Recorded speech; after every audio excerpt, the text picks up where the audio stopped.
Lepo pozdravljeni na Mohorskih pogovorih, kjer se danes družimo ob znanstveni monografiji z naslovom Jugoslovanstvo med partijsko ideologijo in narodnimi preporodi.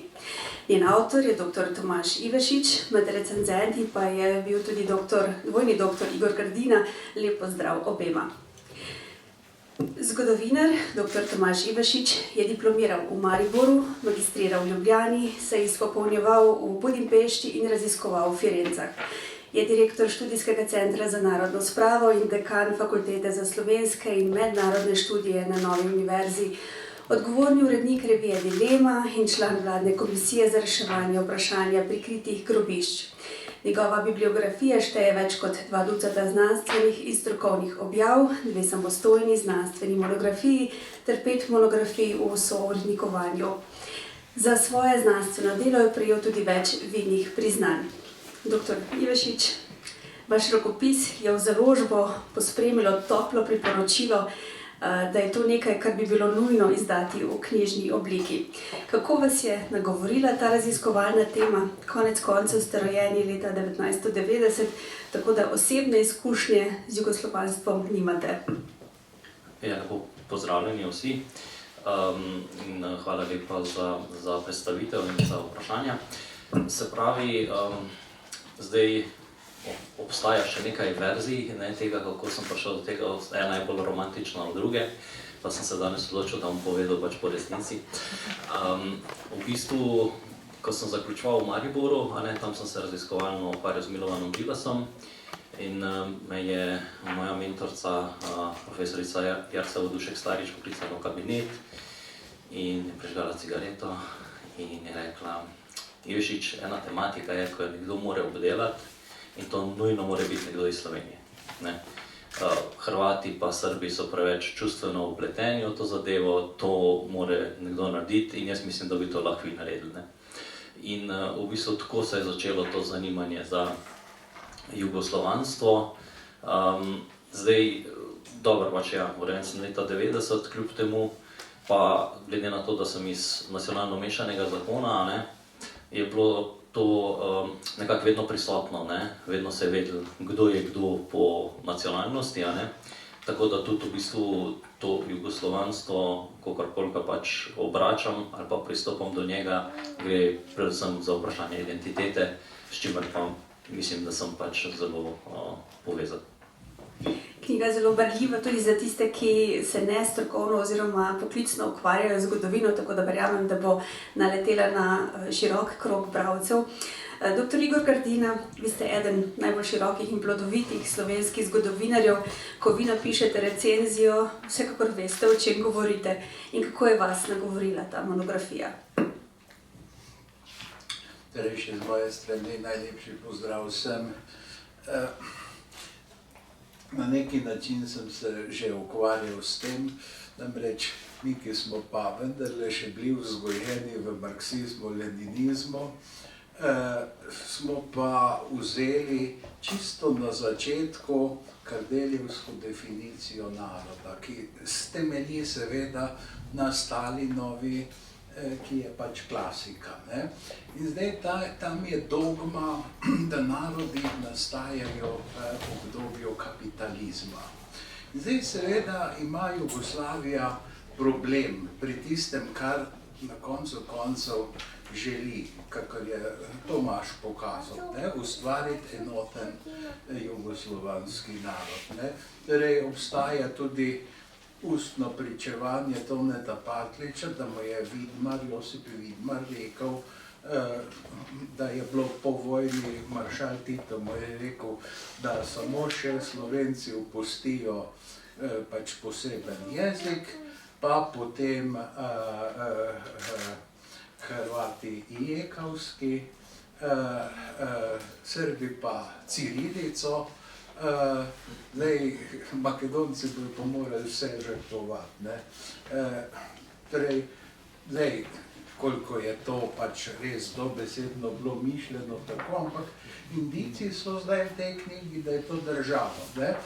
Seveda tvorba novega naroda pa pomeni priznanje, da socialistična Jugoslavija je še vedno v kapitalizmu. Ne? Torej, tu je težava in tu je odgovor tudi na vprašanje, zakaj se je moralo to odvijati potihoma, in tu je seveda tudi deloma ta sovjetska težava, kjer so imeli pač nekaj podobnega. Ne?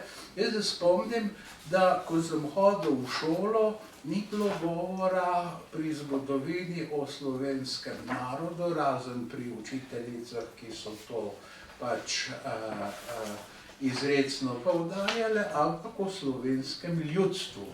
Vse so bila samo ljudstva. Ne? Torej, nekako za rep smo vendarle še ujeli neke sledove tega, o čemer ta knjiga govori. In to je zdaj odgovor na vaše vprašanje, zdaj odkot pač tudi moj interes za pač to temo. No, pa če se za začetek malo ustavimo pri tem samem pojmu jugoslovanstvo.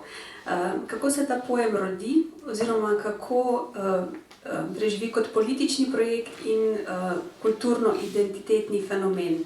Kakšna je njegova začetna pozicija? Ja, zdaj v knjigi tisto prvo poglavje, bom rekel, vleče iz petnih žil, se pravi nekje od ilirizma naprej, in potem je prikaz nekako do druge svetovne vojne, kjer se pravi zaobjemem tako obdobje ilirizma, kot potem jugoslovanstva, če lahko rečemo od Strossmayerja, pa potem idejo jugoslovanstva pred prvo svetovno vojno, se pravi tudi kdo jim nasprotuje oziroma kako jih razumejo, naprimer za Cankarja je, se pravi, kot je splošno znano, to pač kot nek političen projekt, ja, kot nek kulturno-jezikovni absolutno ne. To je ena pozicija, ki lahko potem sledimo tudi naprej, potem obdobje pač tako imenovanega integralnega jugoslovanstva, se pravi kot, bi rekel, državna identiteta, pa tudi nacionalna, se pravi v 20 letih je to jugoslovanstvo na nek način, se pravi inkluzivno, priznava, se pravi, tri plemena, Slovence, Hrvate pa Srbe in pač jugoslovanski narod in je inkluziven, ker dovoljuje, da si Slovenec in Jugoslovan. Po prevzemu oblasti kralja Aleksandra postane jugoslovanstvo ekskluzivno, si lahko samo Jugoslovan, ne moreš biti nič drugega, tako je tudi v popisu prebivalstva. In pa potem, se pravi, tisto raziskovalno jedro je pa to obdobje nekako druge svetovne vojne naprej, kjer v bistvu nekako prikažem, da je šlo za tak poseben fenomen, ki sem ga poimenoval način mehke nacionalne gradnje. Se pravi, da se za razliko od integralnega jugoslovanstva to jugoslovanstvo ne vsiljuje z silo, ampak da se ponuja na vseh tistih področjih, pri katerih so tako imenovani objektivni kriteriji po definiciji, kot je profesor Grdina rekel, Edvarda Kardelja, se pravi pri kulturi, pri jeziku, pri skupnem spominjanju, etničnosti in tako naprej. In potem nekako prikažem, da v prvi polovici 60-ih ta ideja jugoslovanstva opuščena v tem nacionalnem smislu kot nek talilni lonec, ampak nastane težava, ker nekaj več kot 200 tisoč ljudi sebe identificira kot Jugoslovani v nacionalnem smislu. In ti ljudje so se pripravljeni boriti za pravice, da bi jim država priznala status nacionalnosti, in zato potem v bistvu partija redefinira jugoslovanstvo kot nekaj, kar ni več pomembna etnična sorodnost južnih Slovanov, oziroma slovanstvo kot element sploh ni več pomembno, se pravi postane neka državna identiteta, nekaj, kar je vezano na državo in pa na samoupravni sistem, se pravi, kar ljudi povezuje v jugoslovanstvo je skupni socialistični interes nekam v prihodnost, ne pa nekam v preteklost. In tako v bistvu potem jaz trdim, da v bistvu sobivata dva jugoslovanstva, en je ta državni, en je ta nacionalni, in zdaj tako nekako na dolgi rok, ko država propade tudi ta državna identiteta jugoslovanstva, in bi rekel, da iz tega potem pridemo do jugonostalgikov, se pravi iz tega ven, medtem ko ta nacionalno je pa tudi zanimivo, da pa preživi v Vojvodini, bi rekel, nacionalno najbolj mešanem področju v Jugoslaviji. To pa preprosto zaradi tega, ker tam ni bilo oboroženega nacionalnega konflikta. Namreč, če pač, recimo, če se postavimo v Bosno in Hercegovino v čas vojne, mogo si se zjasniti, po domače povedano, na kateri strani si, zato da je pač vojska, ki je prišla mimo, vedela, kako te naj tretira, ne, in pač biti Jugoslavan ni bila nobena opcija, ne. Se pravi, danes imamo situacijo, kjer je v Vojvodini več kot 20.000 posameznikov, ki sebe identificirajo kot Jugoslavani in terjajo od srbske vlade priznanje manjšinskih pravic, medtem ko srbska vlada to konstantno zavrača. Če se ustavimo še malo v leto 1945 in v vlogi partije pri tem spodbujanju jugoslovanskega sentimenta, kot je dr. Grdina že omenil, so pač slabo premislili po eni strani ta kapitalistični element tvorbe nacije, so resnično verjeli, da bomo prišli v ne samo nadrazredno, pa tudi nadnacionalno družbo. Mislim, jaz bi rekel, da prvo, kar je treba vzeti v obzir in tudi v knjigi večkrat poudarjeno je, vedno se sledi teoriji, ne. In teorija pravi, da ne moreš preskakovati faz razvoja, ne. Se pravi, nekako govorimo o 3 fazah, se pravi, prva je eliminacija vseh antagonizmov med narodi, kar so verjeli, da so z socialistično revolucijo rešili, ne.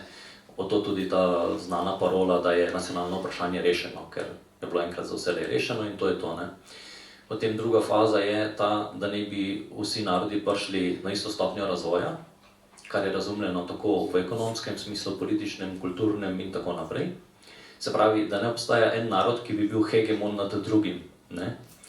In potem zaključna faza bi bila neko prostovoljno združevanje v neko večjo enoto, ne. In zdaj, se pravi, če se postavimo leto 1945, prva faza je tako rekoč zaključena za partijo, začne se druga faza, se pravi spodbujanje razvoja manj razvitih, ne, ampak seveda v njihovi perspektivi je bilo mišljeno, da bo to ne trajalo toliko časa, ne. V bistvu pa vemo, da vse do razpada to vprašanje ni bilo rešeno, ker ga je bilo nemogoče rešiti, se pravi, na dolgi zgodovinski lok, razvoj teritorija, ki je spadal pod Avstro-Ogrsko napram teritorijem, ki so bili pod Osmanskim imperijem, na primer razkorak bil tako velik, da ne, pač tudi teh nekaj desetletij ni moglo izničiti tega razvoja, ne. Ampak kljub temu, se pravi, hkrati začenjajo že s tretjo fazo, a ne, ki se kaže na primer v vseh jugoslovanskih institucijah, obnovi se Akademija znanosti in umetnosti jugoslovanska v Zagrebu, hvali se Strossmayerja, a ne, in tako naprej. Pospešek pa dobi, se pravi, z Tito-Stalin sporu, ne. Ker naenkrat je bilo treba ljudem obrazložiti, ne, da Jugoslovani imajo svojo domovino, za katero se je vredno boriti, oziroma ne samo to, treba se je zoperstaviti zdaj prvi domovini delavskega razreda, Sovjetski zvezi, in od 1948 naprej to jugoslovanstvo kot ta projekt mehkega načina nacionalne gradnje dobi zares pospešek. Kakšni so bili pa potem odzivi nacionalnih republik, ker je ta pritisk od zgoraj na nek način bil tudi razumljen kot vsiljevanje neke nove identitete?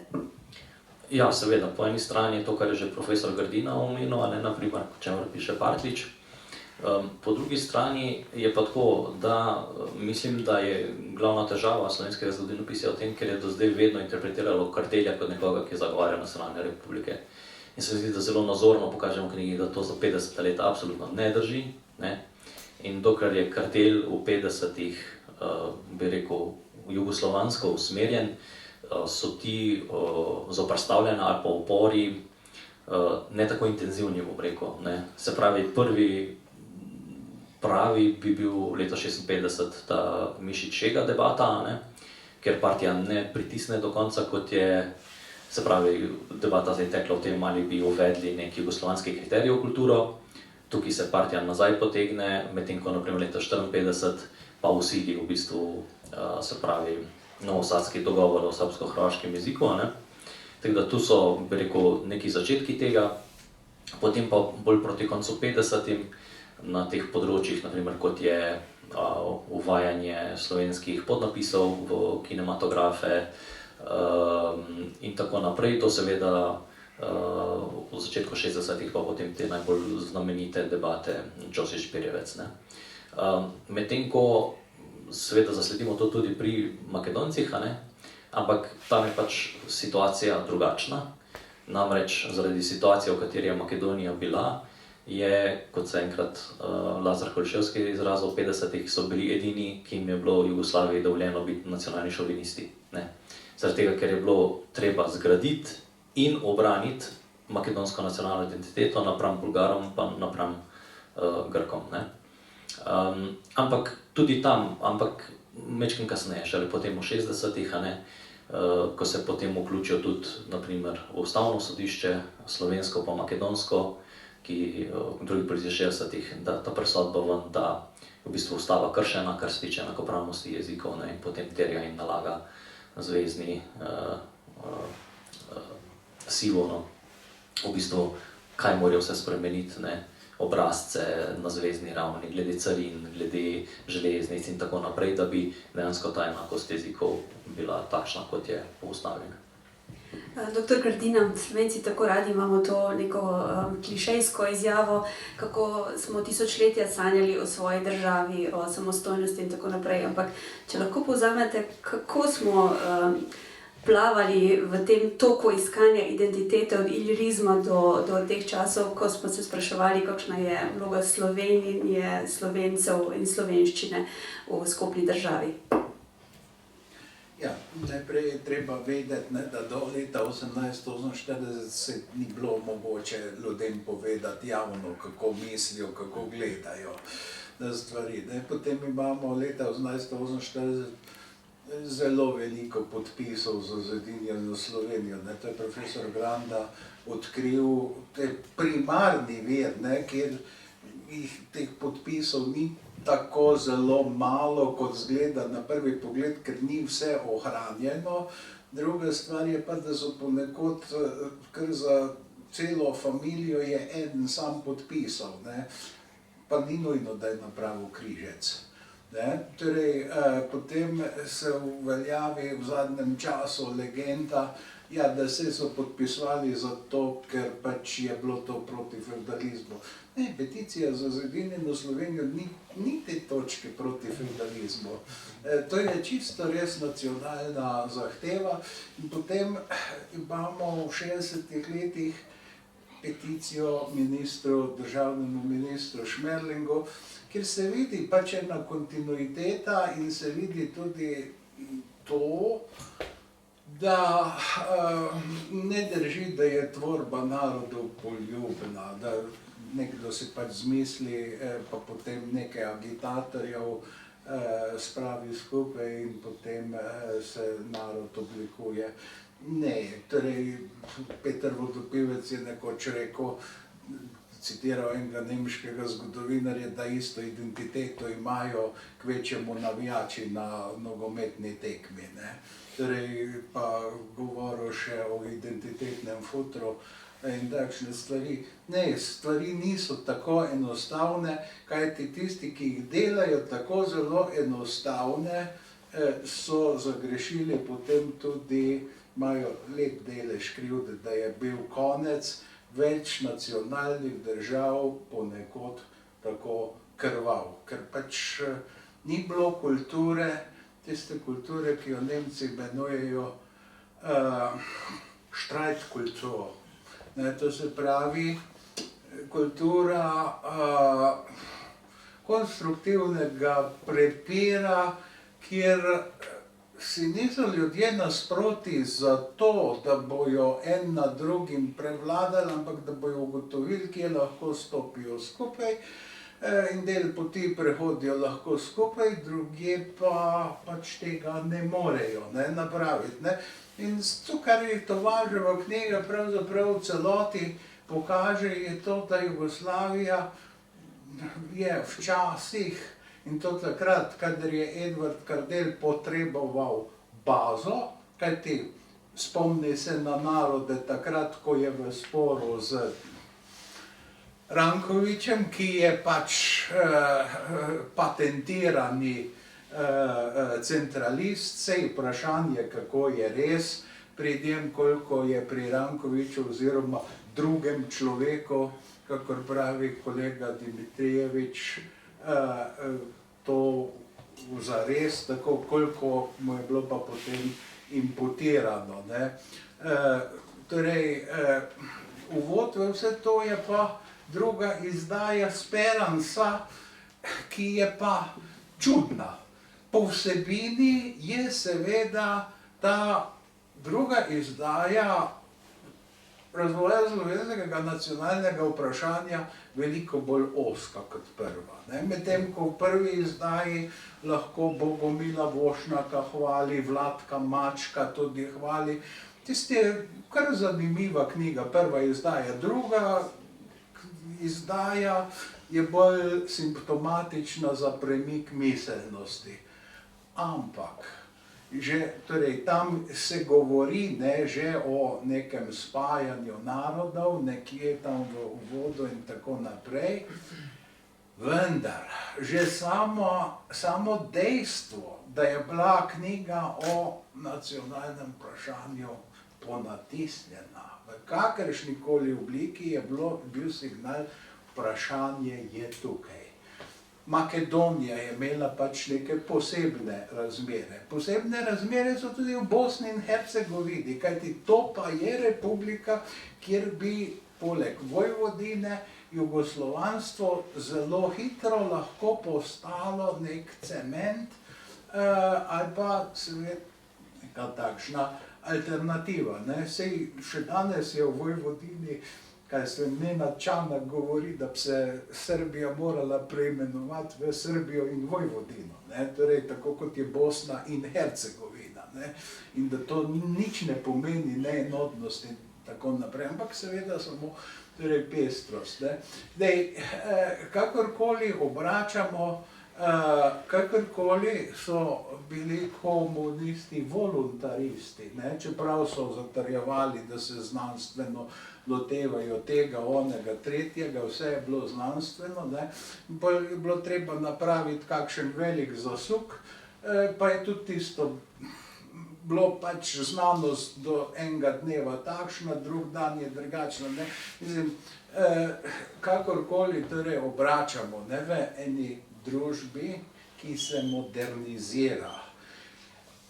Modernizacija pomeni specializacijo na eni strani, na drugi strani modernizacija vedno pomeni odpiranje vprašanja menedžeriranja. To se pravi nekoga, ki usklajuje različne interese in to je na najširšem področju pač politika. Če hoče biti kolikor toliko praktična in jugoslovanska je tudi morala biti takšna po letu 1948, da je pač preživela. Vsej z dogmam, od dogam se pač ne da živeti.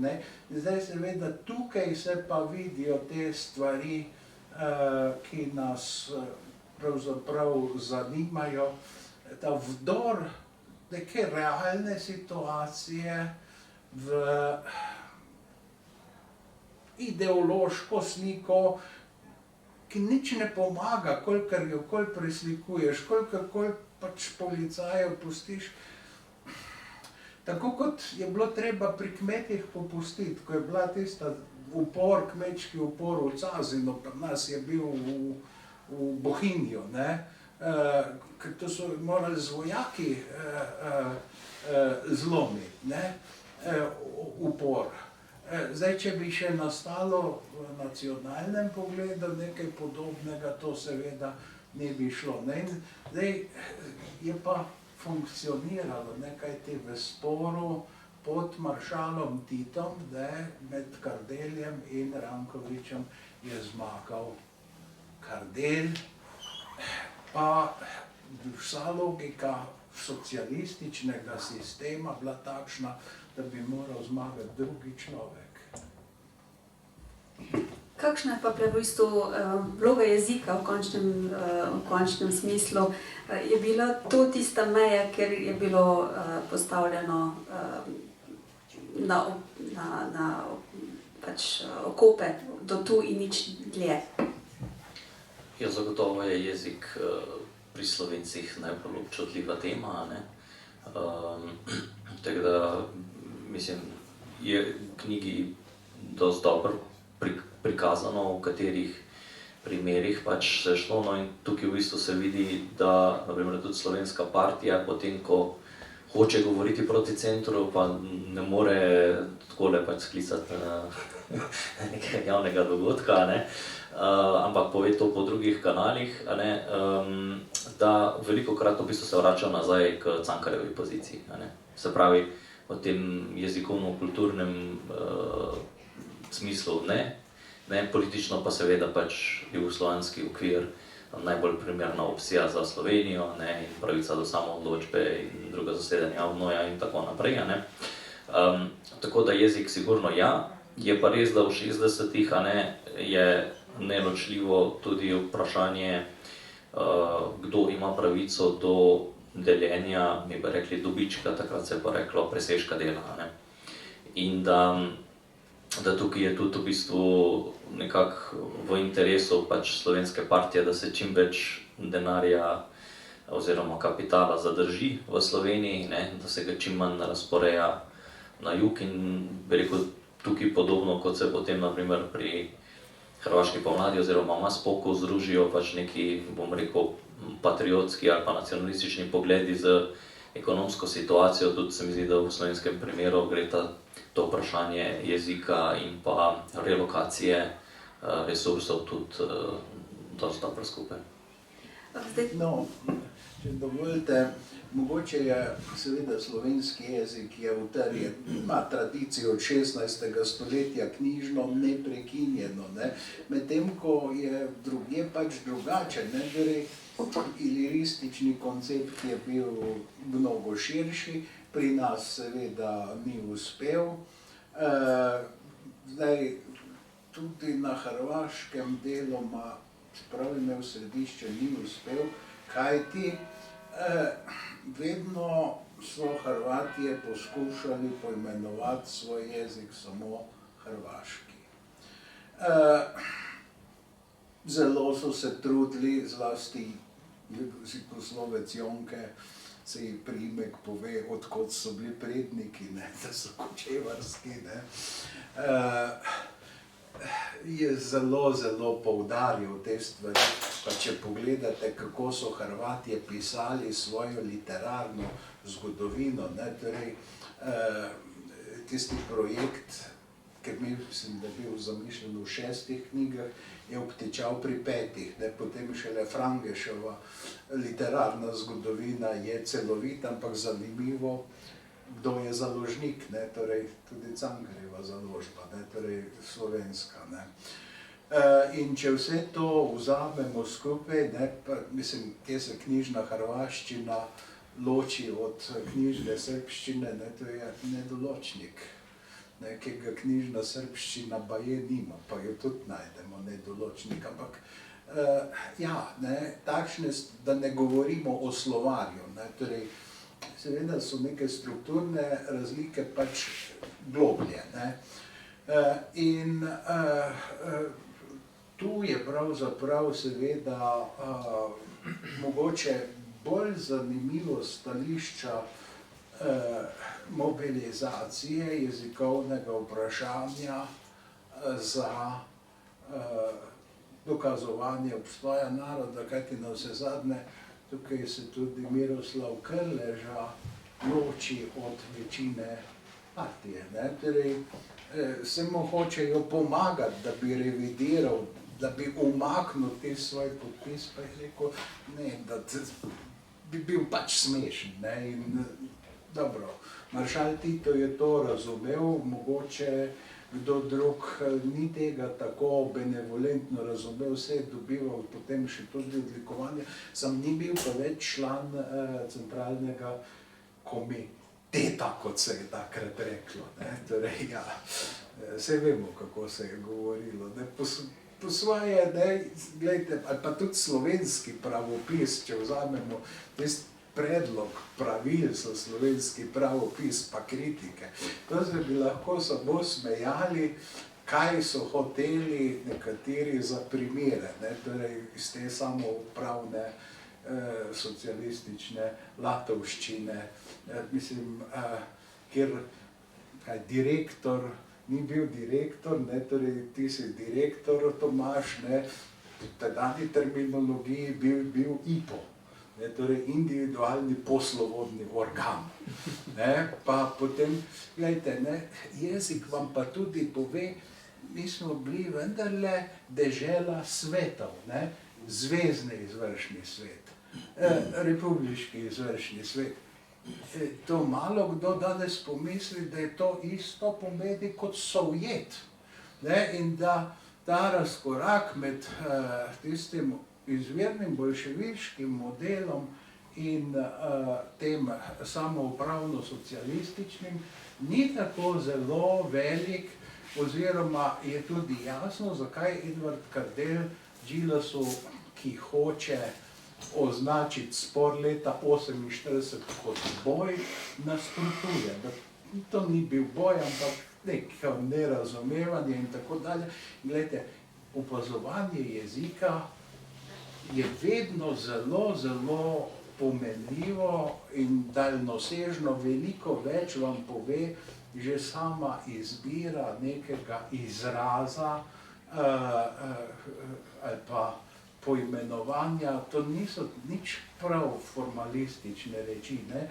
In ko na tej strani pač opazujemo, sem pač potem, ko je Tomaž napisal knjigo, opazoval stališče jezikovne politike, ali pa recimo tudi, če hodite po, ali pa takrat, če ste hodili po ambasadah, je bilo tudi zanimivo, ne? V Varšavi je bila jugoslovanska ambasada, imela glavni napis v slovenščini, vsi drugi so bili pa okrog.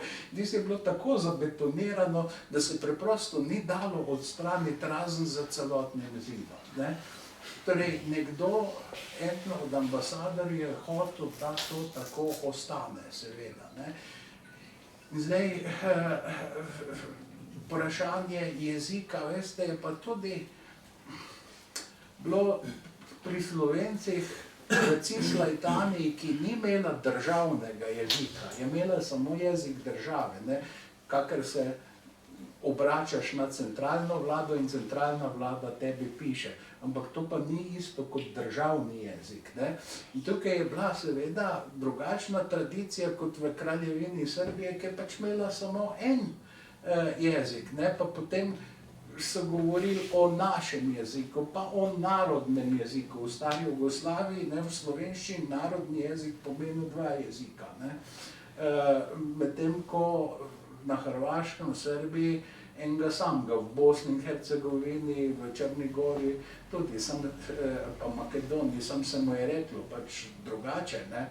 Ni bil to njihov recimo jezik, ne? Zdaj, če vse to opazujemo, potem vidimo, vendarle, če bi napravili neko jezikoslovno študijo jezikovne politike, bi zelo videli, kako korespondira ta stvarnost z tem, kar je Tomaž ugotovil pač za analizo političnih dokumentov, ne.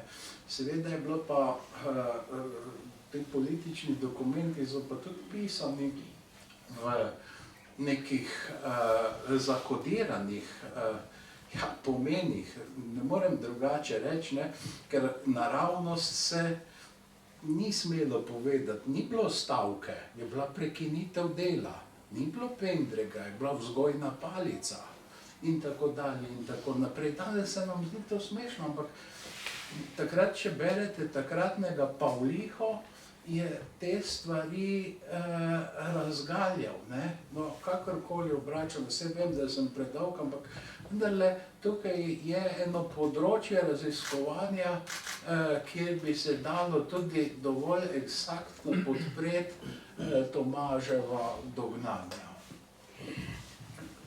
V končni fazi pa vedno pridemo do ljudi, ne? Najprej eno je teorija, eno so ukazi, ki pridejo z vrha, ampak na koncu so bili to ljudje, ki so bili spodbujani k mešanju zakonov, k preseljevanju. Jugoslovanska armada je imela en tak učinek trdilnega lonca, oziroma vsaj poskus. Skratka, na koncu dobimo eno kar veliko skupino ljudi, ki jim je udobno imenovati se Jugoslovani, ker so dejansko mešanica različnih nacij. Je pa to v bistvu potem v nadaljevanju tudi začetek neke tragike teh ljudi, ki identiteto dobijo in hkrati tudi izgubijo. Ja, ravno to je kontradiktorno na nek način, a ne. Se pravi, potem leta 81, ko je iz prebivalstva, pa je tak zelo velik porast Jugoslovanov, ne, se pravi leta 71 jih je tam nekaj več kot 230.000, potem leta 81 jih je pa 1.200.000, ne. In ker naenkrat se sprašujejo, je to zdaj neka anomalija nastala, ne. Lahko tudi vidimo kot odgovor, ne vem, napram porastu nacionalizma, napram, da je pač prišlo do Titove smrti leto prej in tako naprej, ne, ampak pač dejstvo je, da se mnogi sprašujejo, ali je preveč Jugoslovanov v Jugoslaviji, a ne. In to je tisti paradoks, a ne, in že leta 71, ko potekajo debate na temo, ali pustiti to jugoslovansko kategorijo v popisu prebivalstva ali ne, kako jo definirati, a ne, če sem na kratko orišem, se pravi leta 53, ko se prvič pojavi, je Jugoslovan neopredeljen, pa potem debata, kaj zdaj to sploh pomeni, ne, ker ne, tisti, ki se opredeljujejo kot Jugoslovani, takoj povejo, ja, jaz sem se opredelil, ne, kako sem zdaj lahko neopredeljen istočasno, ne. In potem leta 61 se uvede tudi, se pravi, muslimanska etnična kategorija. Takrat jugoslovansko spremenijo v Jugoslovan narodnostno neopredeljen, ne, da je še večji poudarek, zakaj se gre. In potem 71 želijo obdržati isto kategorijo kot 61 in potem pridemo do tega, kar v bistvu v zadnjem preko raziskovalnem poglavju pišem, ne, da je obstajala neka sicer kontrolirana, ampak je obstajala neka javna sfera, ne. Namreč ti ljudje, ki so se identificirali kot Jugoslovani, začnejo vršiti pritisk preko medijev, prek pisma bralcev, prek tega, da se udeležujejo sestankov, ki jih SZDL organizira sicer z namenom, da pač sporoči, kakšna je linija, ne, ampak nekaj ljudi pač izkoristi priložnost, da povedo, da se s tem ne strinjajo, ne. Na koncu dejansko je pritisk toliko velik, da se partija povleče nazaj in spremeni kategorijo v preprosto Jugoslovan, ne. Ampak, in pač v zgodovini je doskrat ampak, to rešijo potem na ta način, da ko statistika naredi svoje in sporočijo rezultate, ne, se pravi, nanizajo prvo, bi rekel, pač ostale narode, ne, Srbi, Hrvati, Slovenci, Makedonci, Črnogorci in tako naprej, potem potegnejo črto, spodnjino pišejo Jugoslovani, tisti, ki se v skladu z ustavo niso nacionalno opredelili, in pa druge, se pravi, tukaj je šlo za to, da si na popisu je v bistvu bila prazna črta, popisovalec je moral napisati karkoli si izrekel, bilo je veliko teh regionalnih identitet, a ne, mogoče kje druge celo bolj močne kot v Sloveniji, ne, ali kaka, se pravi, bodisi Istra ali pa Slavonija ali pa tudi Dalmacija in tako naprej. No, hkrati je pa še to, a ne, da leta 68 bosanska partija prizna, se pravi, Bošnjake kot, oziroma muslimane takrat kot nacionalno identiteto, in leta 71 tudi oni dobijo, ne, to kategorijo, in v Bosni poteka zelo velika medijska kampanja, da bi se muslimani identificirali kot muslimani na popisu prebivalstva, ne, in v bistvu nekateri intelektualci, ki so vpreženi v to kampanjo, zelo ostro nastopijo proti jugoslovanstvu in potem pišejo, bi rekel, tako cele traktate, člankov, ne, po serijah po 10 pa 12, tako naprej, zakaj je jugoslovanstvo slabo, ne, mislim, z današnje perspektive, ko bereš, se ti zdi skoraj smešno, ne, potem mislim, da naslov enega članka, zakaj je jugoslovanstvo proti samim temeljem jugoslovanske države, ne. No, ampak potem pridemo do leta 81, ko je ta velik porast, ne, oziroma plima Jugoslovanov, kot so to poimenovali. In pač ja, nekateri se sprašujejo, da je to v bistvu, da kaže v bistvu, da je z družbo nekaj narobe, ne, da to ni nek normalen fenomen. In ko hrvaški akademik Dušan Bilandžić to pač javno pove v nekem intervjuju, je kot posledico vržen iz centralnega komiteta, ne. In tako je napadan v Srbiji, a ne, prek časopisov, a ne. Tako potem sledimo lahko še potem do zadnjega nepopolnega popisa prebivalstva do 90 oziroma 91, kjer delež Jugoslovanov pade krepko pod milijon. Je pa pač zanimivo to zdaj, če bi čisto na kratko povzel, ne, tisti, ki se identificirajo kot Jugoslovani, so pridobitniki socializma, so tisti, ki so se iz ruralnega preselili v urbana naselja oziroma središča. Tam po vsej verjetnosti dobili službo, bodisi kot nek uradnik ali pa tako naprej. Večina od njih je tudi članov partije.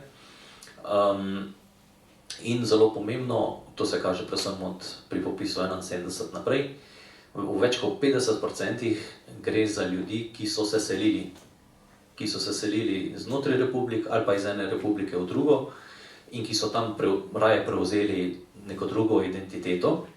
Še vedno so po večini primerov, v več kot 30%, to izredno mladi ljudje.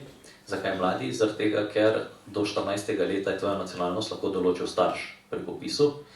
In v veliki meri, tam, ker je šlo za narodnostno mešane zakone, so pač vse dileme razrešili tako, da so otroke deklarirali kot Jugoslovane.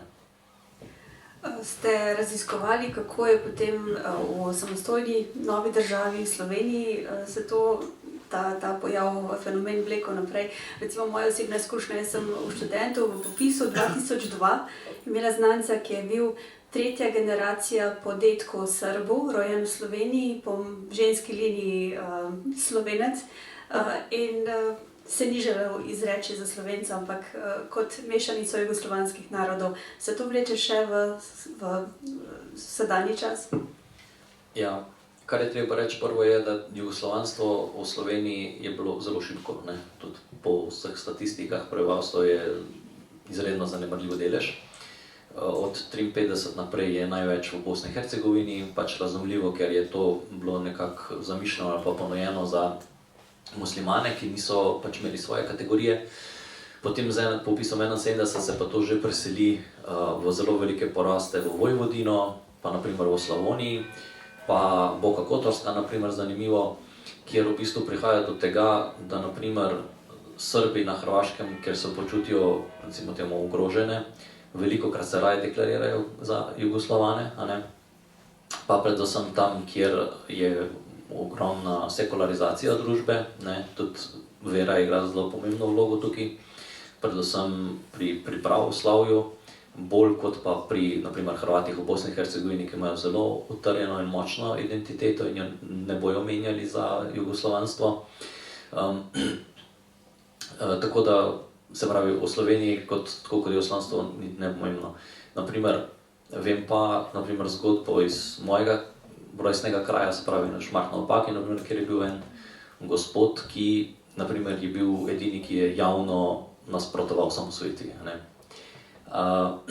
In jaz sem celo življenje bil prepričan, pač, da je gospod po narodnostni Srb, ampak v bistvu je šlo za to, da so ga tako, bi rekel, podeželski ljudje označili kot takega, čeprav on sebe je vedno deklariral kot Jugoslovana, ampak to se pravi, nekako je bilo tako nerazumljivo, da pač on sebe čuti ali pa identificira kot Jugoslovan in da pač njegova država razpada in da je zato v bistvu on proti temu.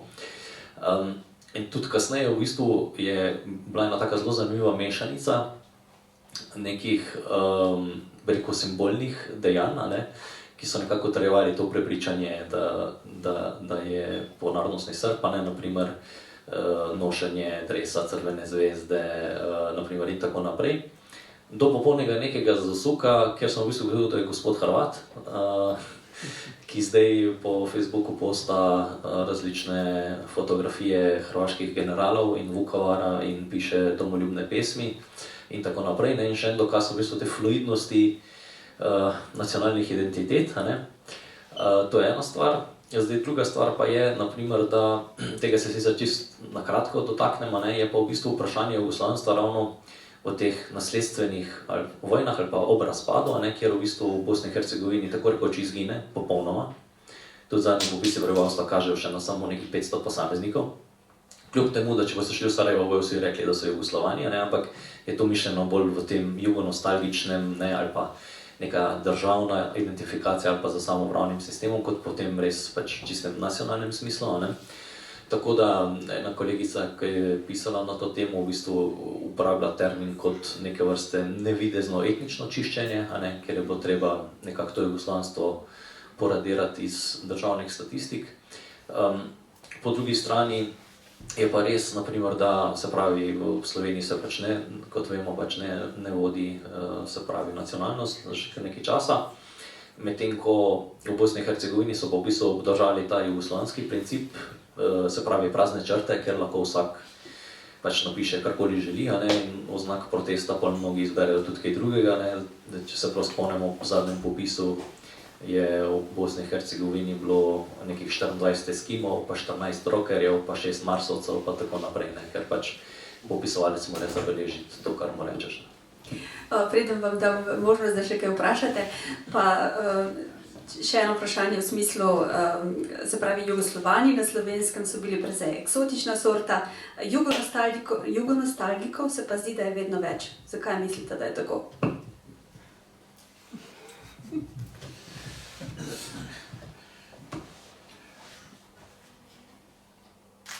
Spomini so vedno lepa stvar, pa kakršnikoli so že mlajši smo bili, ne.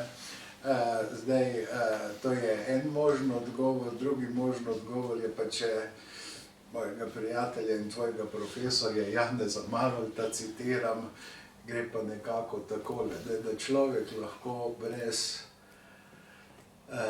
hrane živi, ja, nekaj tednov, ne.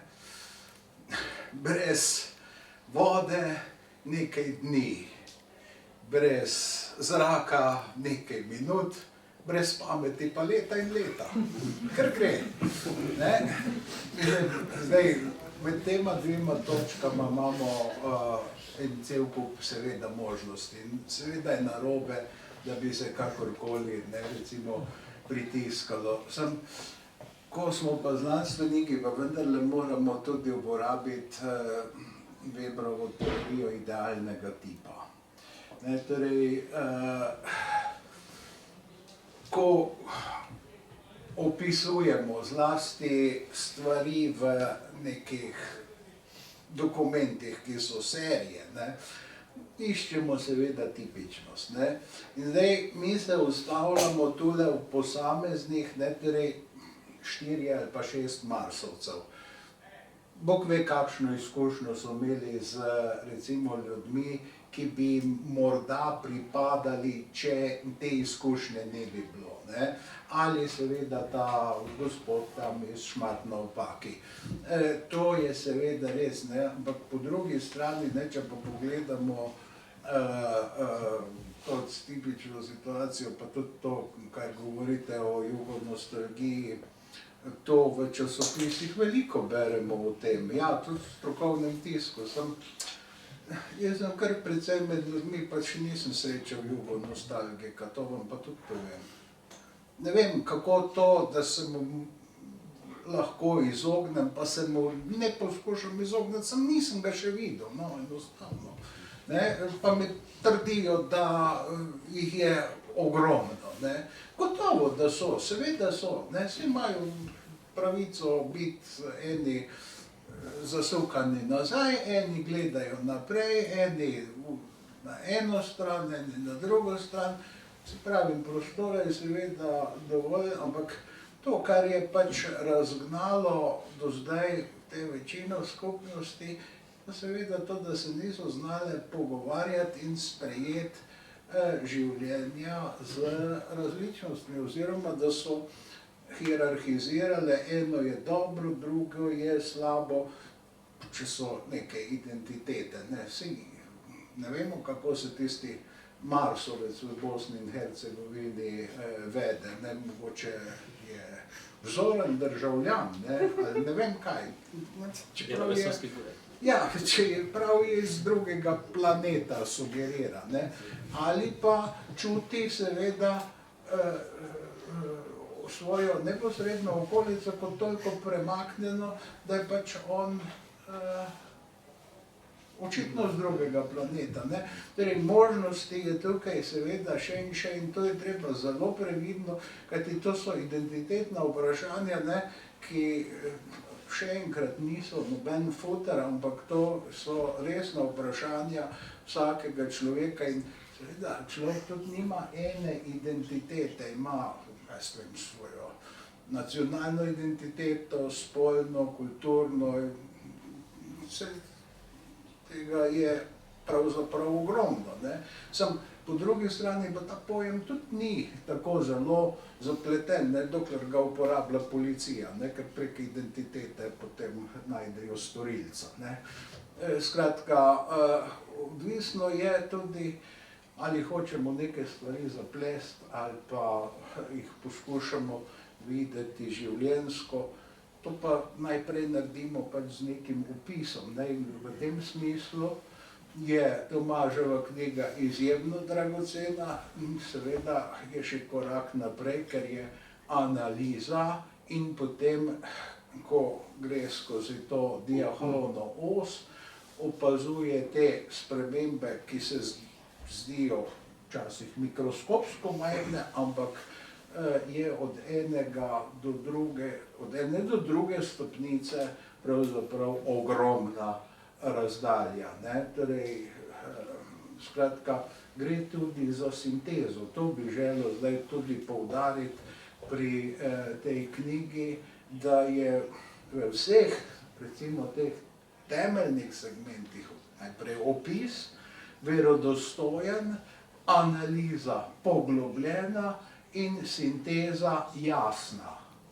Torej, to, kar se pričakuje od neke monografske študije, zgodovinske, in ja, ni čudno, da ima pač sporedno knjigo, imaš že tako ali tako v angleščini pravzaprav. Torej, tukaj smo blizu vrha sedanjega slovenskega zgodovinopisja. Torej, to je pa tudi treba povedati. Skratka, čestitke za knjigo. Kakšno vprašanje, kakšen pomislek, izvolite? Lahko kar brez.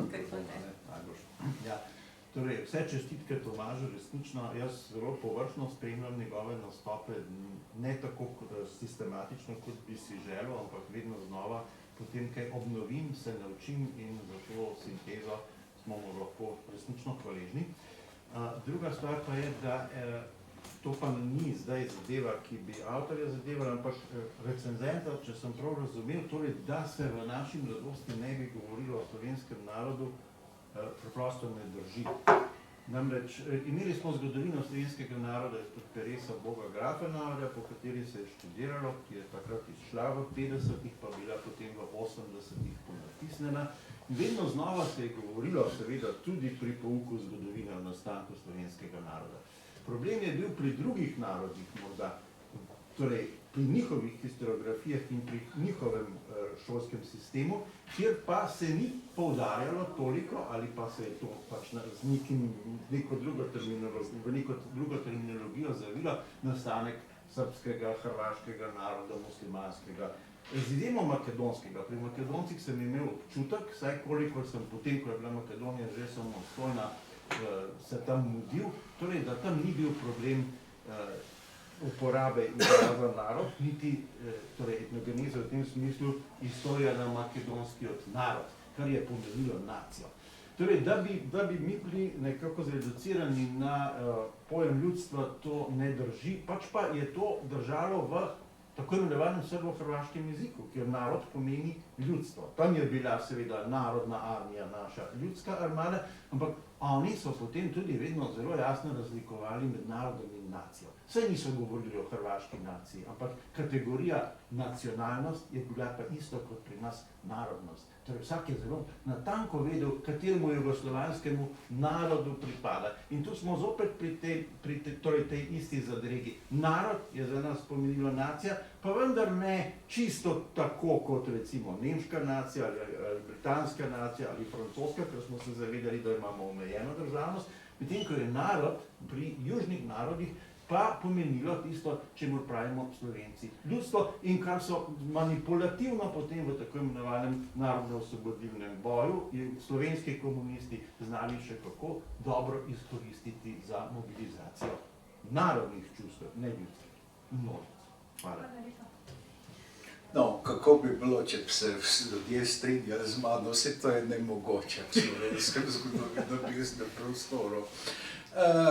Kolega bi upozoril, da je Bogograf Henao res napisal 5-zvezkovno zgodovino slovenskega naroda in v prvi izdaji je izšla. Kako je bilo pa z drugo izdajo? Kako je bilo z izdajo zgodovine narodov Jugoslavije? Prvi zvezek je, drugi zvezek je, tretjega pa ni. In jaz govorim tukaj pač iz spomina. Mi smo bili poučeni, da se govori o slovenskem ljudstvu, ne o slovenskem narodu.